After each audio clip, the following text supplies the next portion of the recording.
Un fuerte aplauso, por favor.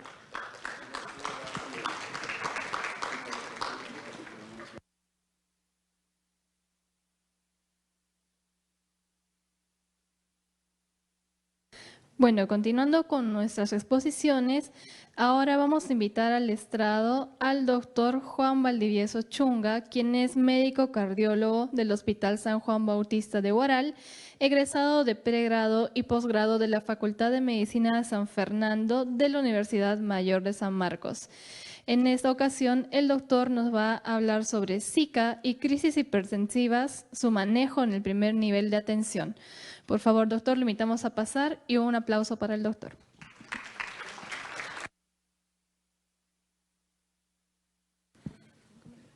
Vale, gracias. Hola, ¿qué tal? Buenos días con todos. Gracias por la presentación. Para mí es un honor estar aquí, poder compartir con ustedes dos temas absolutamente apasionantes e importantes en la medicina interna en general y en la cardiología en particular. Bueno, cuando me escribieron para poder dar el tema, yo me puse muy feliz. Dije, wow, crisis hipertensiva, Zika.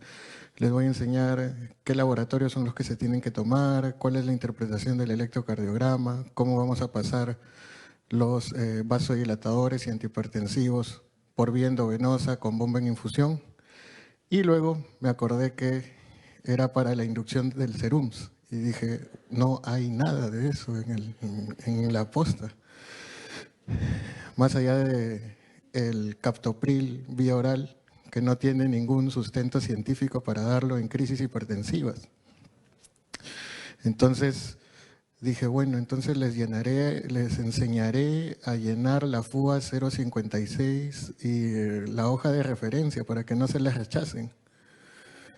Entonces dije, no, pero tengo que encontrar un punto medio entre, como dice Melissa, mi amiga de la facultad, de toda la carrera, hacer algo, ¿no? Porque no podemos no hacer nada. Entonces dije, voy a empezar por lo más importante. ¿Cuál es la definición de hipertensión arterial? Un paciente es hipertenso cuando tiene una presión arterial sistólica mayor a 140 o una presión arterial diastólica mayor a 90.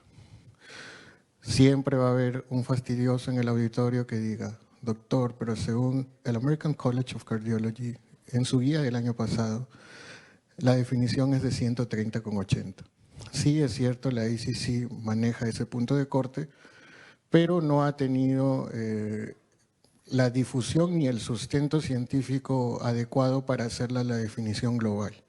El cuadro que ustedes ven ahí es la definición de la Sociedad Europea de Hipertensión Arterial y que también obviamente está avalada por la Sociedad Europea de Cardiología y de Nefrología, que es también la que usamos aquí en el Perú y que me tomé el tiempo de revisar. La última guía, la última norma técnica, que es lo que les va a guiar a ustedes, es la misma definición. Así que en territorio peruano, esta es la definición de hipertensión arterial. Y cuando hablemos de hipertensión arterial grado 1, nos estamos refiriendo a este paciente en 140/90 o más. Cuando hablemos de hipertensión grado 2, es un paciente que tiene 160/100, más de 160/100. Y cuando hablemos de hipertensión grado 3, es mayor de 180/110. Entonces, estos son valores que todos debemos manejar. Alguna vez me dijeron también, pero no hay ninguna implicancia en saber grado 2. Pues sí, sí la hay, sobre todo en pacientes que sean mayores de 60 años y mayores de 80 años. Vamos a hacer la diferencia entre la hipertensión de grado 1 y grado 2 para el manejo. Entonces, ¿por qué, doctor, está empezando con esto básico si su tema es crisis hipertensiva? ¿Por qué? Porque la mejor manera de tratar la crisis hipertensiva en el serums es previniéndola. Lo mejor que pueden hacer ustedes como médicos serums es prevenir la crisis hipertensiva. Y esa es su gran tarea. en el primer nivel de atención para que el paciente no llegue al hospital con derrame cerebral, coloquialmente dicho, enfermedad cerebrovascular, isquémica o hemorrágica, infarto agudo de miocardio, insuficiencia renal aguda, porque son casos en donde sí o sí se tienen que manejar en un hospital. Muy bien, entonces, ¿cómo debo hacer el diagnóstico de hipertensión arterial? El diagnóstico de hipertensión arterial requiere de mínimo 2 tomas de presión arterial, separadas por lo menos entre 2 semanas a 4 semanas, siempre y cuando la hipertensión haya sido de grado 1. Si la hipertensión es de grado 3, con una sola toma basta, no nos vamos a hacer problemas. ¿Y cómo debe ser la toma en el diagnóstico? En un bracito y ya le digo, señor, usted es hipertenso y va a tomar losartán para toda la vida. No, tiene que ser en ambos brazos, tiene que medirse consistentemente.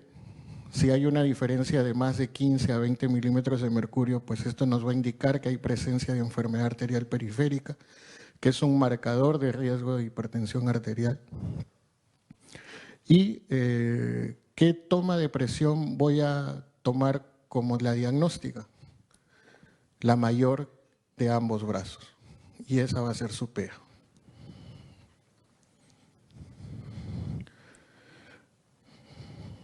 Doctor, ¿por qué me enseña a tomar la presión arterial si yo ya soy médico? Bueno, en los estudios realizados en los Estados Unidos, ni el 20% de los residentes sabía tomar bien la presión. Entonces, ¿cómo se debe tomar la presión? El paciente debe estar tranquilo, debe estar sentado, debe haber descansado, según la guía, por lo menos 5 minutos.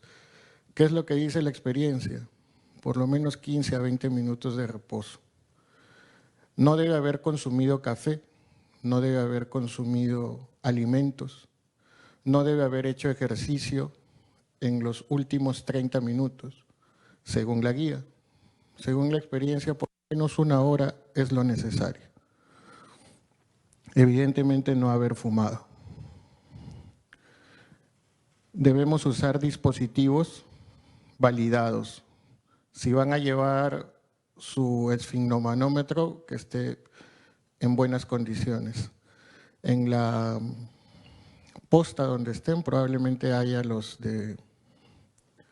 digitales. Entonces, esos también hay que revisar que estén bien calibrados. Entonces, el brazo tiene que estar apoyado sobre la mesa. El CAF debe de estar a la altura del corazón, por lo menos 1 a 2 centímetros por encima de la flexura del codo.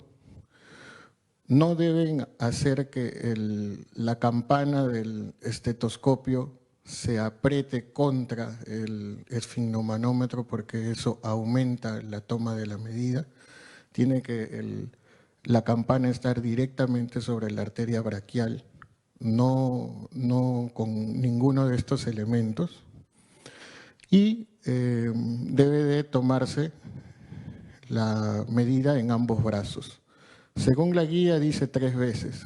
A veces, si ustedes quieren hacer un diagnóstico preciso y definitivo, pues tómense su tiempo con el paciente, porque tal vez va a ser el único momento en su carrera en donde van a tener tiempo para hacer esa medida.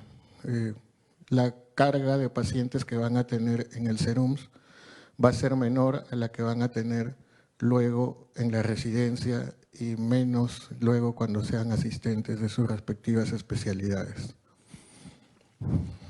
Muy bien. Entonces, si no tengo nada, si no tengo laboratorios, si no tengo electrocardiograma, ¿qué es en lo que me voy a apoyar fuertemente en mis SERUMS? En la clínica. Yo aquí les estoy entregando un poco de lo que he podido sistematizar como cardiólogo para evaluar a mis pacientes. Bueno, yo tengo que evaluar pacientes en 10 minutos, 15 minutos, porque lamentablemente pues el sistema de salud nos exige eso. Pero esta es una forma rápida en donde las cosas más importantes no se nos escapen. Siempre debo de preguntar sobre factores de riesgo. está en la guía. Nunca se olviden de preguntar, ¿usted fuma? ¿Usted consume alcohol? ¿En qué trabaja? Si el trabajo es de alta demanda de estrés o si lo hace propenso a una vida sedentaria. Señor, ¿cómo están sus funciones biológicas? ¿Está durmiendo bien? ¿Está comiendo y está tomando líquidos normalmente? ¿Por qué? Porque si el paciente no duerme bien, ya estoy pensando en que la presión arterial se puede elevar porque no está teniendo un sueño adecuado. O porque también, en caso de los que son gorditos como yo, pueden tener apnea obstructiva del sueño. Y eso será un factor que haga que el control de su presión arterial no sea fácil. Ahora, ¿vamos a hacer eso y lo único que voy a hacer en mi hojita es poner check o X? No. No somos una maquinita para poner check o X. Lo que tengo que preguntar es, si fuma, ¿desde cuándo? ¿Cuántos cigarrillos? Si consume alcohol, ¿qué tipo de alcohol? ¿Con cuánta frecuencia? Y lo mismo cuando pregunte sobre antecedentes. ¿Es usted ya hipertenso? ¿Tiene usted diabetes? Estas son las 6 enfermedades que ustedes siempre deben de preguntar en todo paciente hipertenso. ¿Desde cuándo es hipertenso? ¿Es usted diabético? ¿Tiene enfermedad renal? ¿Ha tenido infarto agudo de miocardio? ¿Ha tenido enfermedad cerebrovascular? ¿Le han dicho alguna vez que tiene insuficiencia cardíaca? Si se dan cuenta, no tengo la necesidad ni de leer mi diapositiva porque es algo que está en mi mente. Ustedes también deben de tenerlo en su mente cuando hagan su anamnesis de todo paciente hipertenso. Ya, y les voy avisando para los que se están durmiendo. Ustedes van a ser los responsables de la estrategia de daños no transmisibles. Van a ser responsables de los pacientes con hipertensión y con diabetes. Entonces, si quieren poner su granito de arena para estos pacientes con hipertensión, no hagan infarto, insuficiencia cardíaca, tienen que evaluarlos como si ustedes fueran cardiólogos. Así. Entonces, ¿qué signos y síntomas debo preguntar? ¿Tiene usted dolor de pecho? ¿Tiene usted falta de aire? ¿Alguna vez se ha desmayado? ¿Se le han hinchado los pies? ¿Siente palpitaciones? Si tiene alguno de esos síntomas, definitivamente solo con el losartán de 50 cada 12 ya no es suficiente. ¿Cuál es la principal causa de falla cardíaca con FEBI preservada? Hipertensión arterial. ¿Cómo se diagnostica la falla cardíaca con FEBI preservada?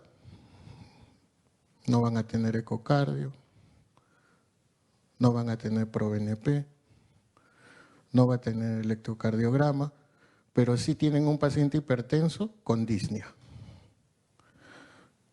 No es una emergencia, pero les dará tiempo para hacer la referencia y que pueda ser evaluado al menos por medicina interna en el hospital de referencia o si hay cardiología mucho mejor. Y por ahí no sabemos quiénes de ustedes estarán a 45 minutos o a 1 hora de la capital de la región. Señor, hágase un NT ProBNP, me lo trae cuando pueda. Si sale elevado con esta historia clínica, ya han dado un paso más a que ese señor no haga insuficiencia cardíaca ya descompensada. En la parte del sistema nervioso central o cerebro, deben de preguntar por estos síntomas, ¿no? Cefalea, visión borrosa, déficit cognitivo, que tal vez sea el único síntoma de los pacientes adultos mayores, parestesias, déficit motor o sensitivo o vértigo. Generalmente, la cefalea por crisis hipertensiva o hipertensión maligna, que todavía es un término válido, que se relaciona a la necrosis fibrinoide que se da por la elevación de la presión arterial a nivel de los capilares cerebral y de los nervios periféricos. Generalmente la cefalea por crisis hipertensiva va a ser una cefalea holocraniana. Si ustedes tienen cefaleas focalizadas y con déficit motor y sensitivo, ya no tienen que pensar como primera opción crisis hipertensiva, sino enfermedad cerebrovascular, disartria, etc. ¿Y eso por qué tiene de importante? Porque si yo tengo una crisis hipertensiva sin déficit neurológico, puedo usar al antihipertensivo endovenoso por excelencia del MINSA, que es la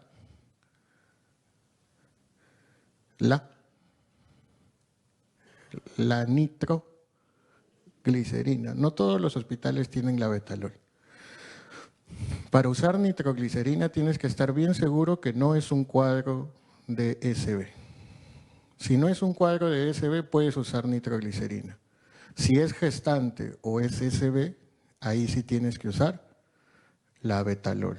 ¿Cuál es el problema de la Betalol? Que es poco disponible y que se te van miles de ampollas en un día, porque la presentación más común de la Betalol es la de 20 miligramos. Si yo uso 1 miligramo por kilo por minuto, se me van a ir 60 miligramos en una hora. Son 3 ampollas. La ampolla de la Betalol está a 70 soles. Y bueno, bla, bla, bla, bla. Entonces, que el paciente no tenga SB y no sea embarazada es bueno para nosotros en términos terapéuticos porque voy a poder usar nitroglicerina. Por favor, no se trata de que marquen nada más esto. Tómenle fotito y digan, disnea. ¿Cuál es la pregunta que luego de disnea tienen que hacer? Que es una pregunta validada por los estudios. ¿Cuántas cuadras puede caminar usted, señor, en una superficie plana? Más de 2, disnea clase funcional 2. Menos de 2, disnea clase funcional 3. Disnea reposo, disnea clase funcional 4. ¿Desde cuándo le falta el aire? ¿Le falta el aire solo en el esfuerzo? Puede hacer sus actividades cotidianas. ¿Por qué? Porque disnea de esfuerzo más soplo sistólico en foco aórtico, ¿qué es? Estenosis aórtica. Y van a tener miles de casos de estenosis aórtica de abuelitos que nunca los diagnostican. Ahora que estoy trabajando en Guaral, recién egresé de mi residencia en el Hospital Oaiza, envío pacientes a ecocardiografía y le digo, señor, ¿nunca le han dicho que tiene estenosis aórtica? No. Y tiene evaluaciones por medicina interna, por cardiología. Y ya en el momento en que yo les hago el diagnóstico, pues ya es demasiado tarde para hacer alguna intervención. Ya el corazón está dilatado, etc. Entonces, ustedes son ese médico del primer contacto que le puede cambiar la vida a esa persona. Angina. ¿Es una angina de esfuerzo o es una angina de reposo? ¿Cuáles son los 3 tipos de angina de alto riesgo?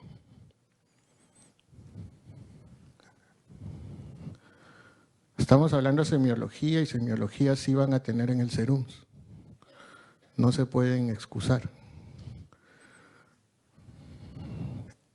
Una angina increciendo. Doctor, yo antes caminaba 10 cuadras y ahí me empezaba a doler el pecho. Ahora camino 8 cuadras y me comienza a doler el pecho. Ahora camino 6, 4, ahora camino 2 y me duele el pecho. Cuando antes caminaba más. La segunda angina de alto riesgo, ¿cuál es? Angina en reposo. Todo el día está que me duele el pecho, doctor. Y la otra angina de alto riesgo, ¿cuál es? Angina de novo. Paciente de 40 años hipertenso, que es su primer episodio de dolor de pecho. Cuando ustedes tengan alguna de esas 3 anginas, aspirina si hay en el centro de salud, atorvastatina si hay en el centro de salud y referencia para que le hagan un electro en el hospital o en el centro 1-4. Síncope. ¿Qué es el síncope? Es una de las definiciones más bonitas. síncope es una pérdida transitoria del estado de conciencia con recuperación rápida y completa. Estoy hablando lento para los que apuntan, porque esos que apuntan me hacen sentir que estar aquí vale la pena. Vale la pena. Entonces, ¿qué cosa debo preguntar? Señor, ¿usted perdió la conciencia? ¿No se acuerda de nada? Sí, no me acuerdo de nada. ¿Por cuánto tiempo? 30 segundos, doctor. ¿Y después de eso tuvo algún signo de focalización? ¿Algo? No, estuve completamente normal. ¿Qué es eso? Síncope. Y ya lo deben de referir para que las especialidades tanto de cardiología y neurología hagan el estudio de síncope. Pero hay que saber preguntar, ¿no? Señor, ¿se desmayó? O sea, la medicina es bonita cuando yo busco algo. Y para buscar algo tengo que tenerlo en la mente. Eso es el síncope. Una pérdida abrupta, transitoria, con recuperación rápida y completa, que no deja secuelas. Palpitaciones. Todo el mundo les va a decir que siente palpitaciones, desde las conversivas y los conversivos hasta de verdad los que tienen su taquicardia. Diferenciar, es una palpitación de inicio y fin brusco, de corta duración, taquicardia paroxística supraventricular. Es una palpitación de inicio abrupto y fin abrupto, pero de más larga duración, 1 hora, 2 horas. Paciente hipertenso, paro mis orejas, puede ser fibrilación auricular. Palpitaciones, no doctor, es como que va calentando la taquicardia y luego comienza a bajar mis palpitaciones. Taquicardia sinusal. Paciente hipertiroideo con feocromocitoma van a tener hipertensión y palpitaciones. Bueno, el edema de miembros inferiores, cuando es un edema que va progresando en el día, cuando es un edema blando, pues se puede relacionar a enfermedades cardíacas, o si está acompañada de complejos varicosos, pues a las varices de miembros inferiores. Y cuando es un edema duro, con un cortejo renal, edema periocular, pues es un edema que puede deberse a enfermedad renal. ¿Cuándo debo pensar en hipertensión secundaria? Cuando es un paciente hipertenso joven. Cuando es un paciente hipertenso que estaba bien controlado, pero luego ha comenzado a subir sus cifras de presión arterial y ya no lo puedo controlar con el clásico losartán, hidroclorotiazida, enalapril, captopril. Es un paciente hipertenso, joven, pero que tiene signos como palpitaciones, piel fina, caída de cabello, temblor esencial, exoftalmos. Es un paciente hipertenso y tiene el abdomen globuloso, tiene las manchas clásicas del síndrome de Cushing en abdomen. Entonces, debo de tener muy presente el paciente hipertenso, pero con un cortejo endocrinológico. Y acá tenemos un cuadrito que me pareció muy importante, que es que si es un paciente joven, muy joven, o sea, 18 años, 20 años, lo primero que debo de descartar está ahí, coartación de aorta. ¿Cómo lo voy a descartar, doctor, si no tengo tomografía? Generalmente los pacientes van a ser tan delgaditos que auscultándolos en la zona interescapular van a poder escuchar un soplo. Generalmente los pacientes van a ver que van a tener un pulso disminuido a nivel de los miembros inferiores. ¿Sí? ¿Se entiende, no? Porque la aorta disminuye su luz, en un bracito el pulso va a estar bien y en todo lo demás va a estar disminuido. Entonces, al paciente hipertenso jovencito, hagan bien su examen físico y no le den solo losartán. Un paciente con displasia renovascular, ¿cómo lo pueden sospechar? Cuando hagan sus campañas con los adultos mayores o las personas que estén en el programa de DNT, traten de coordinar con su laboratorio de referencia, que probablemente sea el del 1.4 o el 1.3, para tomar la creatinina basal. Si ustedes toman una creatinina basal, inician tratamiento con un YECA o un ARA2, enalapril o losartán o captopril, y esa creatinina se eleva más del 50% a las 2 o 3 semanas, es muy probable que haya enfermedad renovascular y que sea una hipertensión arterial secundaria, y ese paciente se tiene que referir. Y también muy importante, si es una paciente gestante, porque ya estaríamos en el caso de una preeclampsia. Y también en los pacientes que toman crónicamente AINES, corticoides, levotiroxina, etc. O sea, siempre preguntar la medicación, porque así por más de que le demos un camión de antihipertensivo, no va a bajar la presión. Entonces, si es muy jovencito, coartación de aorta. Si es en la edad mediana de la vida, 19, 40 años, enfermedad renovascular. Si es un paciente de 40 años a más, enfermedad de Cushing. Y durante toda la época, toda la vida, siempre pensar también en la enfermedad poliquística renal. Ya hemos hablado de feocromocitoma, sobre todo las damas. No vayan a pensar, no, ustedes, para preocupada, nomás es estrés.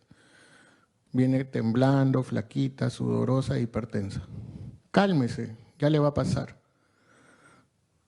Le tomas las metanefrinas en orina, o sea, la mandas de referencia para que, o como les digo, si vive cerca de la ciudad o si va a la ciudad, la mandas con esa orden y viene el resultado positivo y no era una conversiva.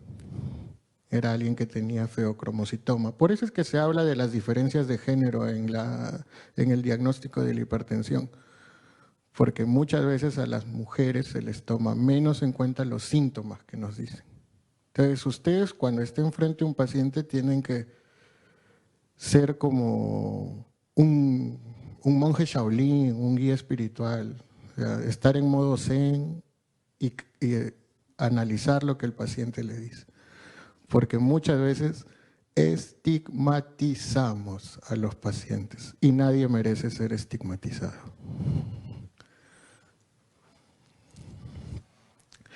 ¿Qué debo hacer con un paciente con hipertensión arterial? Peso, talla, índice de masa corporal, circunferencia abdominal, revisar la parte neurológica, que no haya déficit motores, déficits sensitivos, auscultar el corazón, auscultar la zona interescapular para ver que no haya coartación, sobre todo cuando son jóvenes, pues. Si es un paciente de 50 años no va a ser coartación de aorta. ¿Ya? Palpar los pulsos, el índice tobillo-brazo, la inspección de la piel, de los riñones, ver si hay signos de Cushing, acromegalia o signos de enfermedad tiroidea. Todo lo que ya hemos conversado y lo que les he ido diciendo, tienen que irlo sistematizando, ¿no? Piel, ok, sí tiene las manchas de vino tinto de Cushing, ha estado tomando prednisona, ok, esta es una hipertensión arterial secundaria por medicamentos. Así se va construyendo el diagnóstico. ¿Qué exámenes podrían coordinar con su centro de referencia? Hemograma, urea, creatinina, glucosa basal, colesterol, triglicéridos. Eso es el panel básico y lo van a encontrar en todas las guías de estratificación de riesgo. ¿Para qué sirve la estratificación de riesgo cardíaca? Para definir si voy a iniciar losartán, si voy a iniciar enalapril en un paciente, no. Sobre todo en ese paciente que tiene 130/80. ¿Qué dices? ¿Le inicio o no le inicio? Aplícale su score de riesgo. Tiene creatinina elevada y tiene triglicéridos altos. Iníciale tratamiento antihipertensivo. Derívalo a cardiología, porque tiene que además ser manejado de la parte renal, etc. En pacientes que tienen 140/90, menores de 65 años, hay que iniciar el tratamiento. Hay que hacerles sí sus laboratorios, pero no para definir el inicio del tratamiento. Pacientes con hipertensión, eso se llama con presión arterial elevada, que no llegan al punto de corte de 140/90, pero tampoco tienen la presión óptima de 120/80. En esos pacientes hay que aplicar los scores de riesgo cardiovascular. ¿Qué score de riesgo cardiovascular pueden utilizar? En las aplicaciones hay el score de la Sociedad Europea de Cardiología, que es un score bien facilito porque se llama SCORE. Es el score. Lo buscan, lo bajan. De ahí el ASCVD o ACCVD de la Sociedad Americana. Doctor, pero no somos ni europeos ni americanos. También hay el score HEARTS de la OPS para Perú. Y ahí van a ver que lo que les piden es lo que yo les estoy diciendo que tienen que hacer. Su historia clínica y los laboratorios que acabamos de conversar, que son los básicos.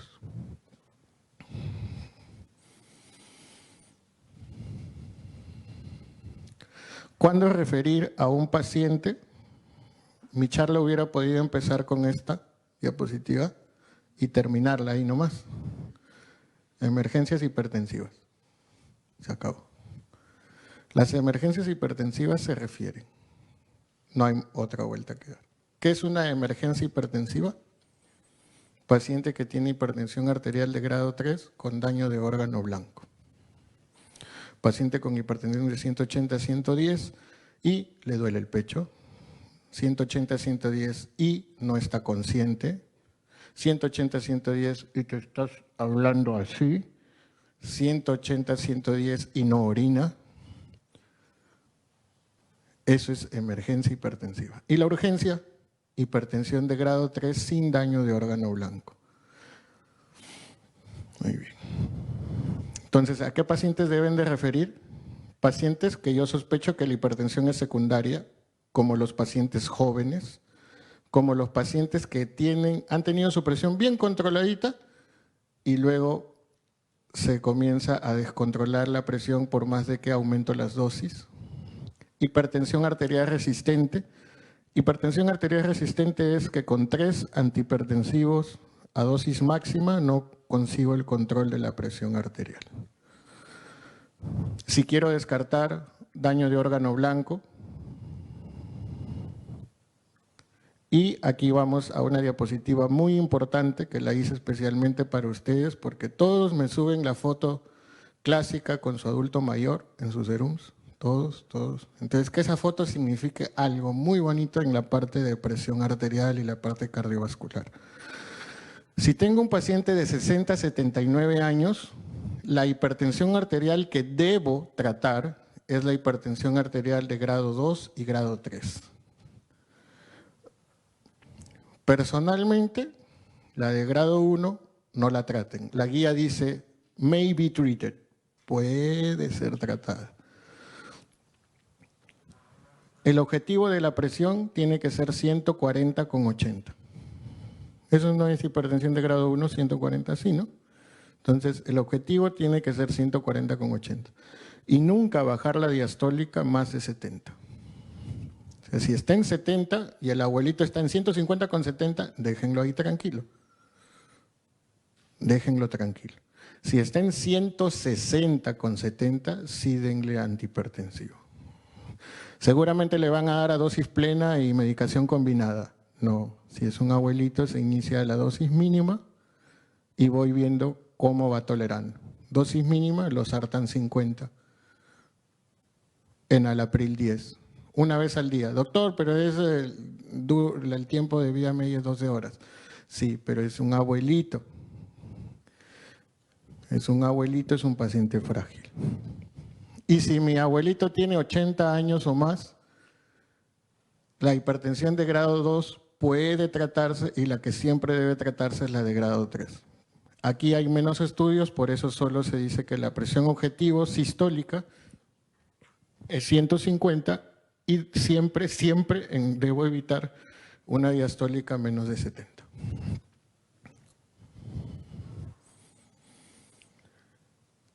Generalmente, en la gran mayoría de pacientes, 40 años hasta los 59 años, se recomienda iniciar con terapia combinada. Ya no se recomienda iniciar solamente con monoterapia. ¿Por qué? Porque, como recordarán, la fisiopatología de la hipertensión arterial es una fisiopatología compleja que tiene múltiples sistemas entrelazados. El sistema renina-angiotensina-aldosterona, el sistema nervioso simpático, el sistema mineralocorticoide. Entonces, ¿cuál es un inicio seguro? YECA ARA2 más calcio antagonista o tiazida. YECA ARA2 más calcio antagonista o tiazida. En dosis estándar puede ser losartán 50 miligramos mañana y noche con hidroclorotiazida 12.5 en la mañana. ¿Cada cuánto tiempo se evalúa la efectividad del tratamiento antihipertensivo? Al día siguiente le digo que venga y que le tomo la presión. 1 semana, 2 semanas, 3 semanas, 4. ¿En cuánto tiempo lo van a citar a su abuelito? Si vive cerca, a las 2 semanas. O sea, si su casita está a la vuelta, pues, ¿no? A las 2 semanas. Pero si vive muy lejos y se hace la reunión mensual, al mes. Está bien que lo citen a su abuelito.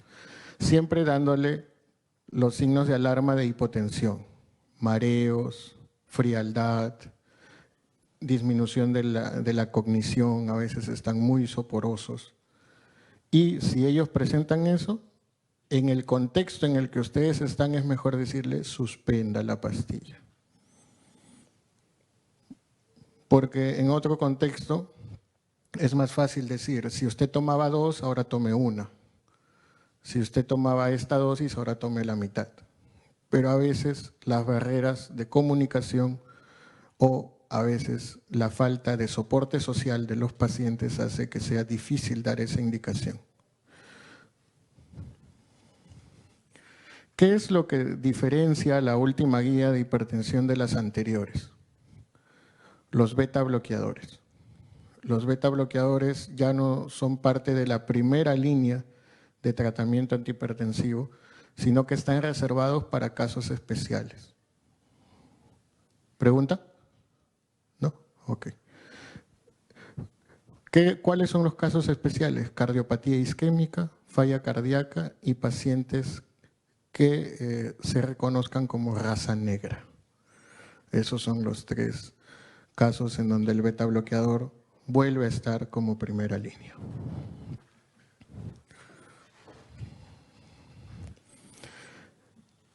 Primum non nocere. No le vayan a dar YECA ARA2 a una gestante, por favor, o a una paciente que esté buscando ser madre. No le den YECA al paciente que con YECA ya hizo, doctor, me dio tosecita, me dio mucha tos, porque ese es el principio de un angioedema. Le pasan del enalapril a losartán. No le den YECA a un paciente que tenga hipercalemia. A un paciente con tasa de filtración glomerular menos de 30, inícienle muy cautelosamente y mejor refiéranlo. Los nuevos estudios, doctor, dicen que le puedo dar YECA ARA2 hasta con tasa de filtración de 15. Sí, pero no es el contexto en el que van ustedes a trabajar. ¿Hasta cuándo es prudente dar? 30. De 30 a más pueden usar su losartán, su IECA. Bien, en los ARA2 es lo mismo que en las contraindicaciones que los IECA, el embarazo, la gestación. Los beta bloqueadores, mucho cuidado con sus abuelitos. Beta bloqueador en paciente con frecuencia cardíaca menos de 60, se puede dar, sí, pero en su contexto es mejor no darlos, hay que ser prudente, no usar beta bloqueador frecuencia con menos de 60. Asma severa, bueno, los bloqueos tendrían que tener un electro para poder verlo. ¿En dónde no entran los calciantagonistas no dihidropirimidínicos? En los pacientes que tienen falla cardíaca con FEBI menos de 40. Pacientes bradicárdicos. Los pacientes en donde van a usar hidroclorotiazida, tengan cuidado en aquellos que tienen piedritas, nefrolitiasis, urolitiasis, en aquellos que tienen hiponatremia. Y los antagonistas del receptor de mineralocorticoides, si es un paciente con hipercalemia o falla renal, no los vayan a dar. ¿Ya le tomaron foto? Muy bien. Primero, no hacer daño. Primero, no hacer daño. ¡Charán! Estos son los antihipertensivos que van a tener sus presentaciones y sus dosis máxima. ¿Qué les puedo aconsejar en general, mis queridos colegas? Siempre sean prudentes. No vayan a iniciar con amlodipino 10 miligramos, no vayan a iniciar con la dosis de bisoprolol 10 miligramos, hidroclorotiazida 25 cada 12, no. Inicien en las dosis mínimas. Nadie los está apurando. Nadie los está apurando. Midan bien la presión basal. Midan bien la presión basal. ¿Ya le tomaron foto? Muy bien. Doctor, ¿le quedan 5 minutos? Oh, ya. Gracias. Me gusta hablar lento, disculpen. De ahí cuando ven la repetición en Facebook le ponen por 2, por 3 y ya. Muy bien, 5 minutos. ¿Cuál es el terror de todo serumista? La gestante. Sí, es difícil, pero no tengan miedo de manejar a las gestantes. ¿En qué paciente con riesgo de preeclampsia le debo dar aspirina? Aquí está. Paciente que ya haya tenido preeclampsia previa, paciente con hipertensión que sale embarazada, su aspirinón. Enfermedad renal crónica, paciente diabética que sale embarazada, aspirina. Paciente con enfermedades autoinmunes, todos los que han hecho en el OAISA son expertos en autoinmunes, lupus, artritis reumatoide, síndrome antifosfolipídico. Paciente que se hizo su terapia reproductiva, su aspirina. Y si tiene 2 de estos de abajo, o sea, si es su primera gestación y es mayor, aspirina. Si tuvo su último hijo hace 10 años, si es gordita, si tiene historia familiar de preeclampsia o ha tenido o es un embarazo gemelar, si cumple 2 de esos de abajo, aspirina. De 100 a 150 al día, generalmente a la hora de dormir, desde la semana 11 o 14 hasta la 36. Bueno, chicos, ya nos queda poco tiempo, pero estas son las emergencias hipertensivas, que espero no las vean, porque no van a poder hacer mucho. Tomen fotito y aquí vamos. Como no quería que se vayan y se sientan estafados de que no me enseñaron nada de emergencias hipertensivas, espero a muchos de ustedes verlos en los hospitales, en las residencias de emergencia, UCI, cardiología, tratando a nuestros pacientes. El antihipertensivo por excelencia, nitroglicerina, darme cuenta que no esté en episodio de SB, que no sea gestante. ¿Cómo se prepara? 50 miligramos en 100 de dextrosa y le inicio a 5 cc hora. ¿Por qué? Porque iniciando a 5 cc hora, estoy iniciando a 42 microgramos por minuto. Y la dosis de nitroglicerina, para que se acuerden, es de 20 a 200 microgramos por minuto. No se usa el peso en la nitroglicerina. es 20 a 200 microgramos por minuto. Pueden tomarle foto y luego analizar la regla de 3 que hice ahí para poderles explicar por qué es que eso es 42. El abetalol, igual, 100 en 100 y es 1 miligramo minuto. 1 miligramo minuto. Si lo hago de 100 en 100, pues fácil. 60 ml en un minuto. O sea, le pongo a la bombita 60 cc por hora. Tengan cuidado con la bradicardia. Úsenlo en lugares donde tengan marcapaso transitorio. A veces se pasa, pues, ¿no? Lo importante de formarse en un hospital como el OAISA es de que se te pase el abetalol, le pones transitorio. Y ya esperas a que se pase el efecto del abetalol. Ahora, si le inicias en un hospital, como en donde estoy trabajando ahora en Huaral, tienes que estar al costadito del paciente y ver si no se bloquea, porque si no, fuiste. Y el otro antihipertensivo que lo van a encontrar en esa LUC es el nitroprusiato. Nitroprusiato, 50 en 250 de dextrosa. Ese lo inician a 6 ml. A 6 ml, este sí se hace por kilogramo de peso. Por ejemplo, si es un varón de 70 kilos, 21 microgramos minuto, y si le inicio a 6 a esa dilución, estoy en 20. Siempre hay que ser prudente. Empezar en la dosis más baja. Muchas gracias por su atención. Ha sido un gusto. 30 segundos, 30 segundos, 30 segundos. Zika. Zika. ¿Cómo es un dolor torácico anginoso? Dolor retroesternal, opresivo, que se desencadena por un estrés emocional o esfuerzo físico, que mejora con el reposo o la tranquilidad, que dura generalmente más de 20 minutos, que se irradia al brazo izquierdo y a la mandíbula, que se acompaña de diaforesis. Miren todo lo que tienen que preguntar, ¿eh? Les he dado muchas características que hay que preguntar.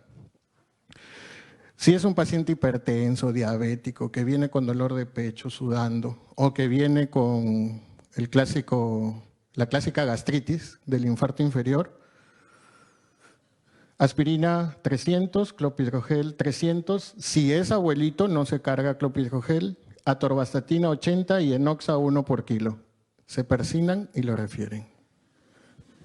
Ahora sí, muchas gracias.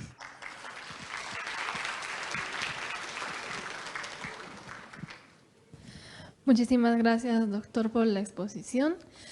Vamos a hacer entrega de su certificado de participación, por lo cual lo invito a pasar al centro del estrado.